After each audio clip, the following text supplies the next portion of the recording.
So I've had a couple of readings this week with people, and there was a theme that's been occurring, and it is around guilt and shame. And for a second, I want to explain what I feel like guilt does in the body and what shame does in the mind. I think that guilt causes a person to feel, to recognize what they've done, right? It causes a reaction in the body. It causes a reaction in the heart space, in the mind. It causes you to be empathetic, sympathetic, to regret what you've done.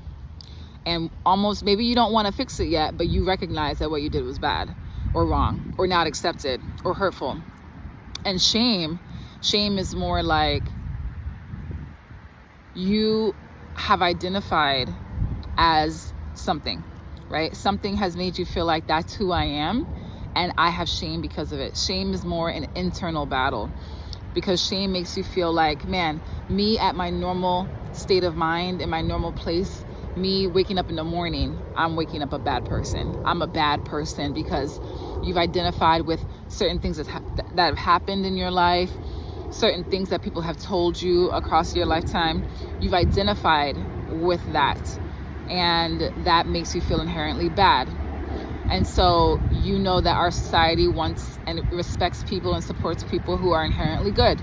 And so you end up doing good things in order to make yourself feel better about who you are.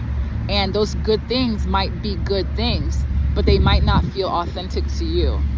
Therefore, you are wearing a mask. So sometimes people think that wearing a mask means you intentionally are putting a mask on, or you're behaving like a different person. And it's kind of like you can, unintentionally be putting on a mask every day because you've never really identified with your younger version of yourself. You guys have never had a conversation to talk about what happened when mom did A, B, and C when I was 6. I don't really know how you feel about that. How did you feel? Because I stuffed those feelings when I was 6.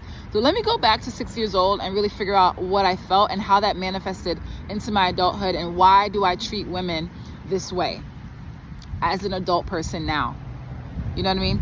Like, those are the kind of conversations we got to uncover and figure out about ourselves so that we can kind of nip shame in the butt. Shame is not our friend. Guilt is our friend. Guilt allows reconciliation. Guilt allows clarity. Guilt allows forgiveness. It makes room for all of that stuff.